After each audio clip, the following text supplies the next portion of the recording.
Hi JV గారు. Yeah, మీరు అర్జున్ రెడ్డిలో ఆల్ఫా మేల్ క్యారెక్టర్ చేశారు. ఇమీడియట్గా గీతా గోవిందంలో అమ్మాయిని బతిమలాడుకునే క్యారెక్టర్ చేశారు. సచ్ ఎ వేరియేషన్ అన్నట్టు. Geetha Govindam ends with marriage. ఈ ఫిలిం చూస్తే as per Mrunal Thakur it is long story, love, marriage and after that వాళ్ళిద్దరి మధ్య గొడవ. సో అంటే ఇది ఎలా ఉండబోతుంది దిస్? నేను ఒక క్లారిటీ ఇస్తాను. సరే, అన్ని సినిమాలో జరుగుతున్నది బట్టి వీళ్ళిద్దరికి ఏదో పెళ్ళి అయిపోయిందని అందరు ఫిక్స్ అవుతున్నారు. సినిమాలో వీళ్ళకి పెళ్లి కాదు. Fiance right. అట్లా కూడా husband. She said husband also right. No అది అంటే స్టోరీలో ఉంటుంది. మళ్ళీ వీళ్ళు వైఫ్ అండ్ హస్బెండ్ వీళ్ళ స్టోరీ అనేది కాదు. ఇది ప్రాపర్ లవ్ స్టోరీ. నేను ఇందాక క్లారిటీ ఇచ్చా. అందుకే 30% family story, 70% is love story. ఇది హెడ్లైన్ మనకి ఈరోజు.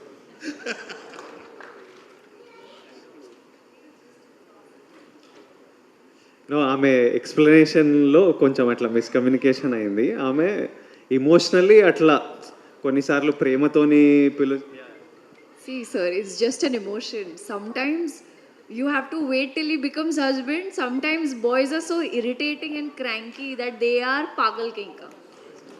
So, what to do? Yeah. So, don't get confused. It's just I was telling you the progression of the character. But usually in this case, tathastu. Pagal, yeah. అంటే వీళ్ళు back స్టోరీలు, ఈ స్టోరీలు అన్నీ వేసుకుంటారు పర్ఫార్మెన్స్ చేసేటప్పుడు. ఈ క్యారెక్టర్ని నా హస్బెండ్ అయితే నేను ఎట్లా చేస్తా, మొత్తం అట్లా ఈమె నాకు తెలుసు మొత్తం ప్రీ స్టోరీ, బ్యాక్ స్టోరీ, నా క్యారెక్టర్ ఎట్లా అంత ఆలోచిస్తుంటుంది. దాంతోనే అట్లా ఎమోషనల్ గ్రాఫ్ చెప్పింది. విజయ్ ఇక్కడ. ఓ యా, హాయ్. అంటే ట్రైలర్లో చూస్తే ఒక లీటర్ పెట్రోల్ కొట్టిస్తే డ్రాప్ చేస్తాను అనే ఒక మధ్యతరగతి పీనాసి హీరో. విజువల్గా చూస్తే మాత్రం కళ్యాణి వచ్చా అని చాలా లావిష్గా ఉంది. అది దిల్రాజ్ గారి ఎఫెక్టా లేకపోతే ఫనీ? అందుకే ఇందాక చెప్పదు 5వ తారీఖు వరకు నువ్వు హోల్డ్ చేసుకుంటే అర్థమవుద్ది. మొన్న నేను ఎవరో చెప్తే కూడా విన్నా ఇది. అరే మొత్తం క్యారెక్టర్ పిసినారుగా ఉంది, కళ్యాణి వచ్చే సాంగ్లోనే అంత కాస్ట్యూమ్స్, సినిమా చూస్తే తెలిసేది సో ఎలా ఉంటుందని.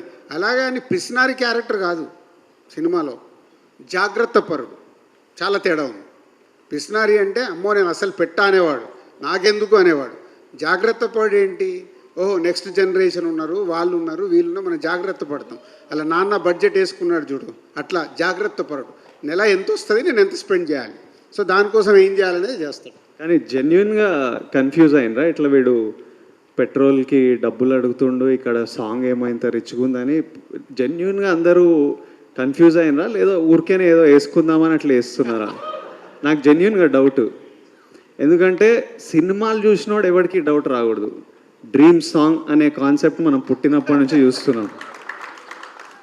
ఇప్పుడు నా దగ్గర గోవాకి బస్సులు వెళ్ళడానికి డబ్బులు లేనప్పుడు కూడా నీ అమ్మ యూఎస్కి ఫ్లైట్లు వెళ్ళాలని విజువల్లో చూసేటోడిని. సో ఓకే, ఆ ఐడియా మీకు రాలేదు డ్రీమ్ సాంగ్ అని. సరే, వాడు మధ్యతరగతోడు, పిసినారోడు, డబ్బులు లేవు, వాడు బాగుపడాడు లైఫ్లో? వాడు డబ్బులు సంపాదించి పెళ్ళి చేసుకోలేడు అట్లా? అంటే సినిమా చూస్తే అన్ని లాజిక్లు, అన్ని రీజన్లు ఉంటాయి. మరీ మేము అంత ఫూల్స్ కూడా కాదు. ఇక్కడ రూపాయి పెట్రోల్కి డబ్బులు అడుగుతున్నాడు, మళ్ళీ పెళ్ళేమో ఎట్లా చేసుకుంటాడు, అంత లాజిక్ లేకుండా అయితే దియము. సో ఎవరెవరికి ఇట్లాంటి డౌట్లు ఉన్నాయో ఏప్రిల్ 5న అన్నీ ఇలాంటి డౌట్లు క్లియర్ అయిపోతాయి. రాజు గారు, ఫనీకి ఇంకో క్లారిటీ ఇస్తా. ఇప్పుడు సరే జాగ్రత్త పర్డే ఒక దగ్గర ఎవరో రాస్తే పంపించారు, సార్ అక్కడ మంచి చెప్పులు వేసుకున్నాడు సార్ అని. ఆ చెప్పులు బ్రాండ్లు కూడా డూప్లికేట్ దొరుకుతున్నాయి. అది మర్చిపోతే ఎట్లా? అది ఒరిజినల్ బ్రాండ్ అని ఎలా అనుకుంటారు? ఇవాళ బర్బరీ మొన్న ఎవరో పంపించారు నాకు, సరే ఈ షర్ట్లు కావాలని. బర్బరీ తీస్తే యాజ్ ఇట్ ఈజ్ వాడు తర్వాత చెప్తున్నాడు, సార్ ఇది 2000 అని. 2000 ఏంద్రా, బర్బరీ 30,000 కదరా, సరే డూప్లికేట్. అట్లా ఇవాళ ప్రతి ఒక్కదానికి ఆప్షన్స్ ఉన్నాయి. సినిమాగానే చూడాలి. మనము గెలకడం మొదలు పెడితే అన్ని పైకి వస్తుంటాయి. సో సినిమాలో ఇన్వాల్వ్ అయితే ఇవేం రావు. సార్ ప్రమోషన్స్ కూడా ఇది మిడిల్ క్లాస్ స్టోరీ అంటున్నారు, బట్ గెటెడ్ కమ్యూనిటీకి వెళ్ళి రిచ్ ఆంటీస్తో కలిసి మొన్న హోలీ ఆడారు. ఆ తర్వాత కిట్టి పార్టీ గర్ల్స్ అని చెప్పేసి రిచ్ గర్ల్స్తో కలిసి ప్రమోషన్ చేశారు. ఇవన్నీ అంటే గ్రేటర్ కమ్యూనిటీలో ఉన్న వాళ్ళు మనుషులు కారా? అట్లా మిడిల్ క్లాస్ కాదు కదా అరే వాళ్ళు మిడిల్ క్లాస్కి వెళ్ళి అక్కడికి వెళ్ళి ఇప్పుడు నేను మిడిల్ క్లాస్, ఇప్పుడు నేను మిడిల్ క్లాస్ కాదంటే నేను ఒప్పుకోను. మిడిల్ క్లాస్ లైఫ్ చూసి ఇక్కడికి వచ్చా కాబట్టి మిడిల్ క్లాస్లో ఏముంటాయి ప్రతి ఒక్కటి నాకు తెలుసు. ఇప్పుడు విజయ్ షేర్ చేసుకున్నాడు అంటే ఇప్పుడు విజయ్ హీరో అయ్యాడు, స్టార్ అయ్యాడు, అది డిఫరెంట్. కానీ మిడిల్ క్లాస్ లైఫ్ చూసే వచ్చాడుగా. అందరం మిడిల్ క్లాస్ చూడండి, అప్పర్ క్లాస్కి ఎవరు రారు. ఒక జనరేషన్లో వాళ్ళ నాన్నలు అయి ఉండొచ్చు మిడిల్ క్లాసు, వాళ్ళ తాతలు మిడిల్ క్లాస్ అయి ఉండొచ్చు. మిడిల్ క్లాసు కాకుండా డైరెక్ట్గా భూమి మీదకి అప్పర్ క్లాస్ ఎవరు రాడు. Lower class, middle class, upper journey ఇది. ఎవరో ఒకరు ఇక్కడ మొదలవుతే ఇక్కడికి వస్తారు, ఇక్కడ నుంచి ఇక్కడికి వెళ్తారు.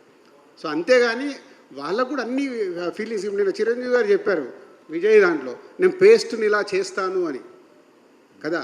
మనకందరికీ అలవాటు ఉంటుంది. నేను చిరంజీవి గారిని నా సబ్బు చెప్తుంటే నేను ఆశ్చర్యపోయి నేను అలాగే చేస్తాను కదా.